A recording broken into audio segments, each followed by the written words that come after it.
I'm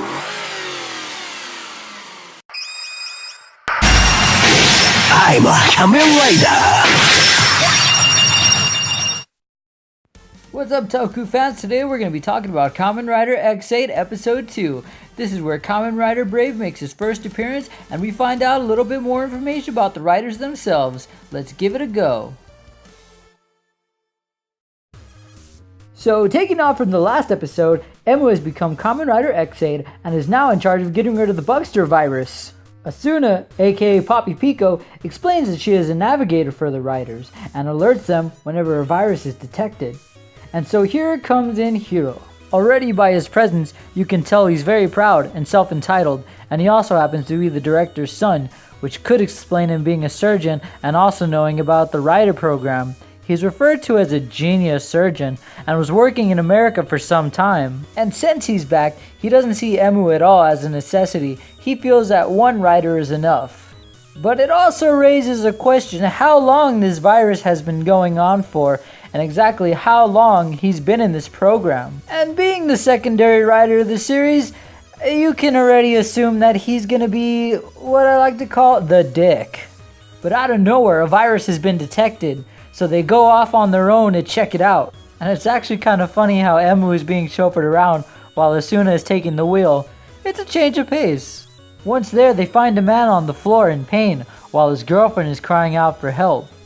But as quick as they got there, Hiro also shows up pretty fast as well. And I think he's only further trying to prove that Emu isn't a necessity.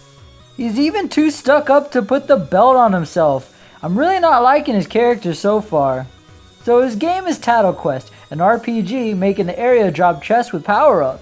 So I'm just gonna assume that every single rider has this ability, depending on which genre they are. And I have to admit, I don't like his character, but RPGs is actually my favorite genre of gaming.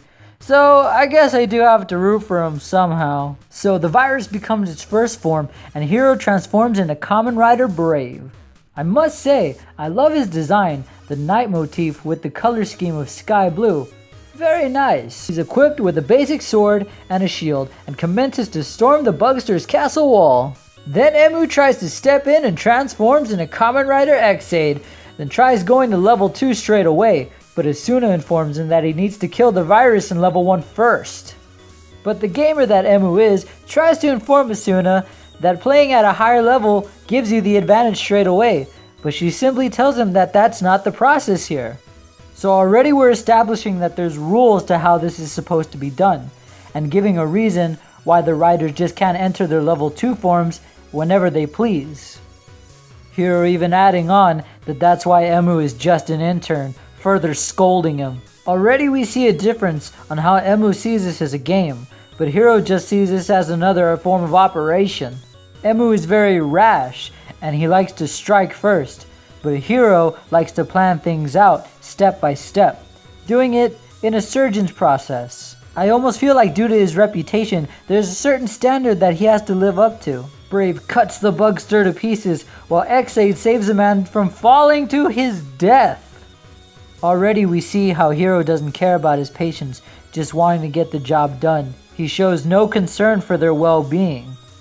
The virus turns into a second state, following along with many viruses, the ones that we've seen in the previous episode.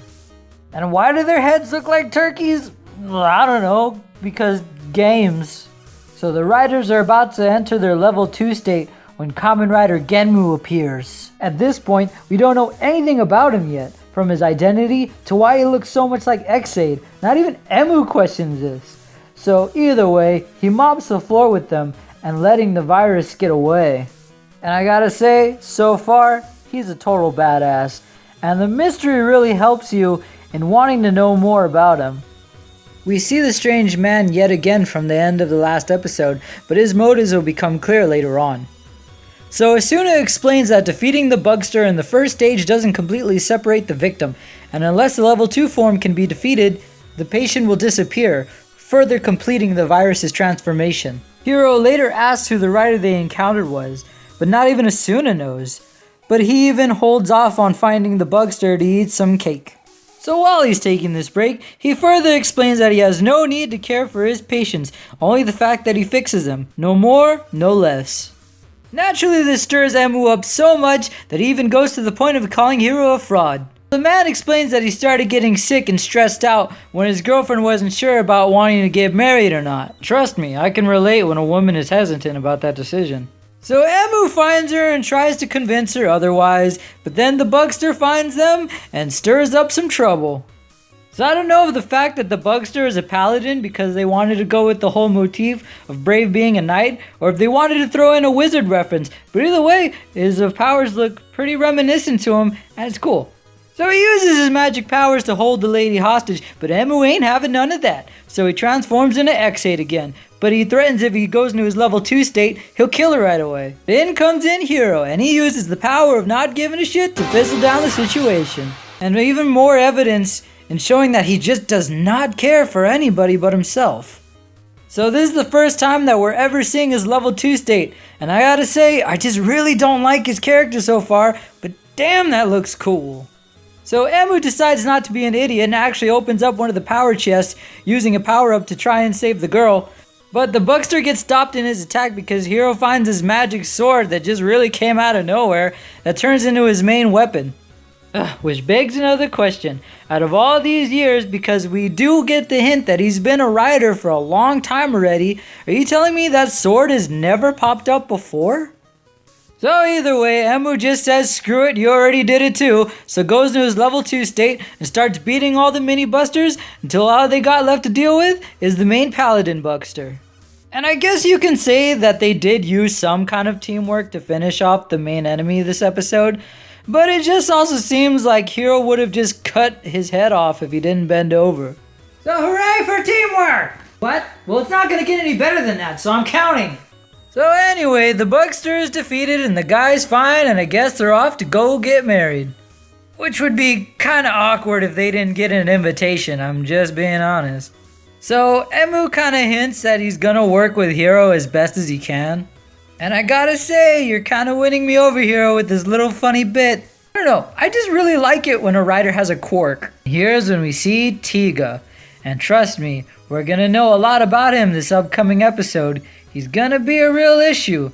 The thing is he gonna turn into an ally? Well, we'll find out. Look, what I'm gonna say for Hiro in this episode is that in some ways I can understand what he would think this way. Getting attached to a patient is more of a blow if you fail. It's only the second episode, but things are really heating up, so check it out.